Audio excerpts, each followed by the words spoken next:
Hello food lovers, welcome back to our channel. నేను మీ రాణి Erramsetti. Friends, ఈరోజు recipe వచ్చేసి జంతికలండి. ఇంతకుముందు ఎప్పుడూ కూడా ఇదే ప్రాసెస్తో మీరు జంతికలు అనేవి చేసి ఉండరు.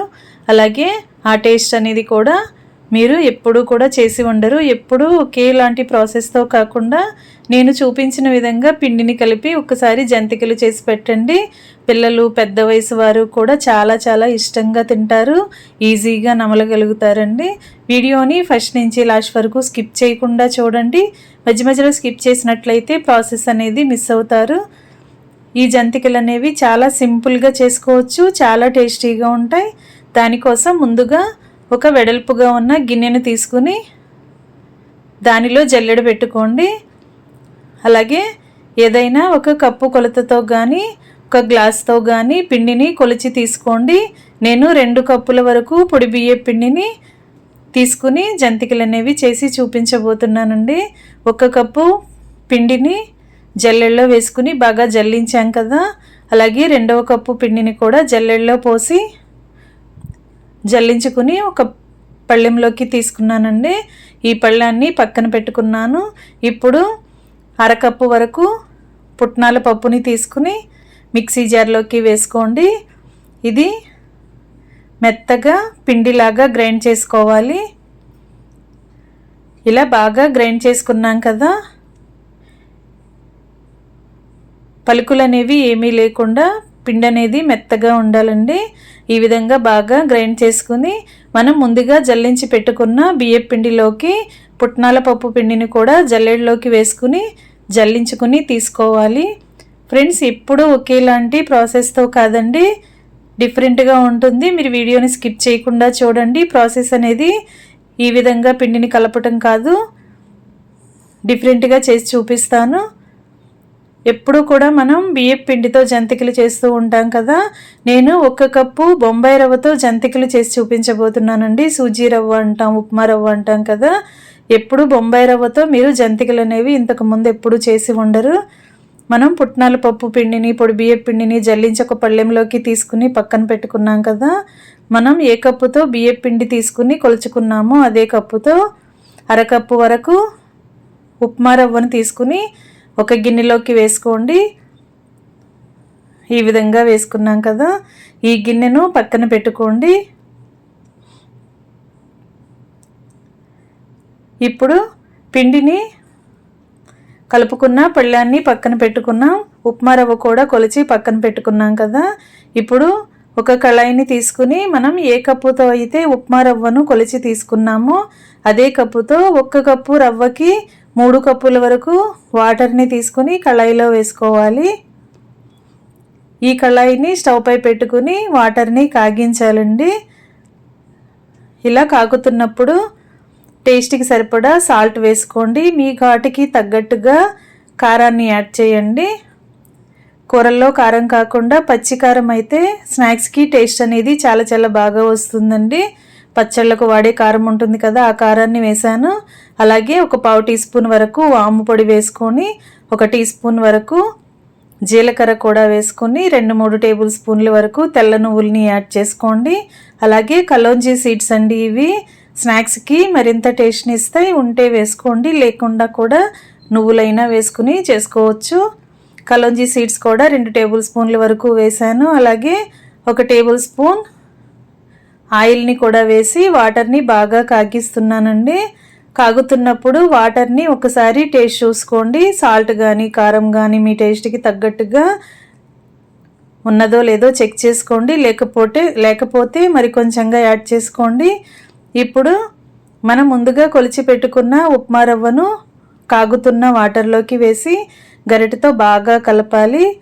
రవ్వలో ఉండలనేవి ఏమీ లేకుండా పూర్తిగా వాటర్లో కలిసేంత వరకు గరిటెతో ఆపకుండా ఇలా కలుపుతూనే ఉండండి. రవ్వ అంతా కూడా వాటర్ని బాగా పీల్చుకుని ఇలా పిండి అనేది ముద్దలాగా దగ్గరగా ఉడకాలండి. ఈ విధంగా అయ్యేంత వరకు కూడా ఫ్లేమ్ని మీడియంలో పెట్టుకుని బాగా ఉడికించండి. ఇలా బాగా ఉడికిన తర్వాత స్టవ్ ఆఫ్ చేసుకుని ఈ కళాయికి మూత పెట్టి ఒక 10 నిమిషాలు పక్కన పెట్టండి. రవ్వ అనేది బాగా మగ్గుతుంది.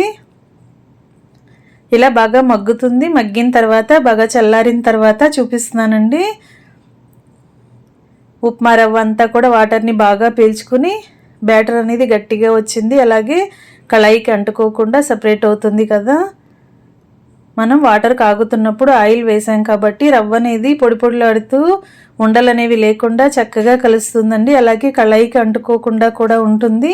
ఇప్పుడు మనం ముందుగా జల్లించి పెట్టుకున్న బియ్యం పిండి, పుట్నాల పప్పు పిండి వేసుకున్న గిన్నె ఉంది కదా, ఆ పళ్ళెంలోకి ఉడికించిన బొంబాయి రవ్వ అంతా కూడా, ఈ రవ్వ ముద్దంతా కూడా పిండిలోకి వేసేసుకుని వాటర్ని ఏమీ యాడ్ చేయకుండా ముందుగా రవ్వలో ఉన్న తేమతోని బియ్యం పిండిని బాగా కలపాలి. ఇలా కలుపుతున్నప్పుడు మధ్య మధ్యలో కొంచెం కొంచెంగా వాటర్ని యాడ్ చేసుకుంటూ పిండిని మరీ గట్టిగా కాకుండా మరీ జారుగా కాకుండా కొంచెం సాఫ్ట్గా కలుపుకోవాలండి. వేళ్లతో ఇలా పిండి ముద్దని ఒత్తి చూసినట్లయితే ఇలా సాఫ్ట్గా సెమీ సాఫ్ట్గా వస్తుంది కదా. ఈ విధంగా కలపండి.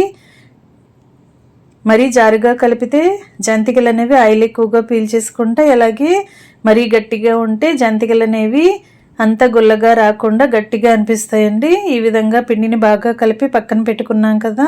ఇప్పుడు ఏదైనా పళ్ళానికి కానీ టిఫిన్ ప్లేట్కి కానీ కొంచెంగా ఆయిల్ని అప్లై చేసుకుని ఈ పళ్ళెం పక్కన పెట్టుకోండి.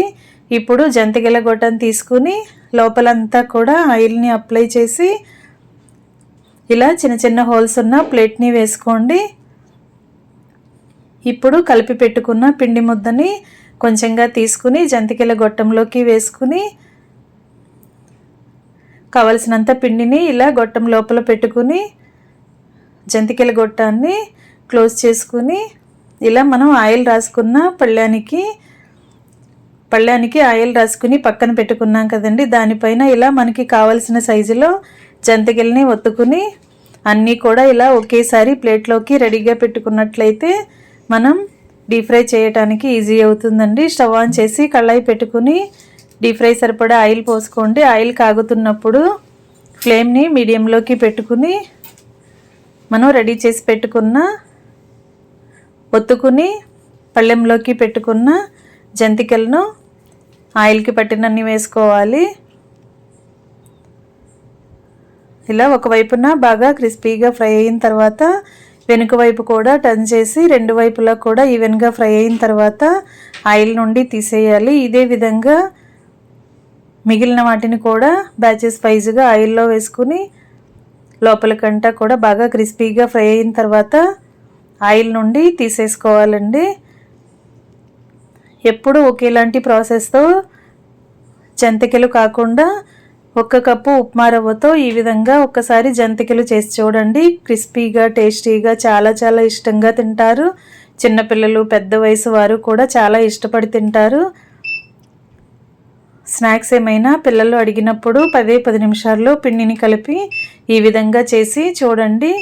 మనం జంతికలు తింటున్నప్పుడు మనం వేసిన కలోంజీ సీడ్స్ కానీ తెల్ల నువ్వులు కానీ అలాగే పుట్నాల పప్పు పిండి కానీ మనకి తింటున్నప్పుడు ఆ టేస్ట్ అనేది బాగా తెలుస్తుంది. తప్పకుండా ట్రై చేయండి. Thanks for watching. నేను మీ రాణి ఎర్రంశెట్టి.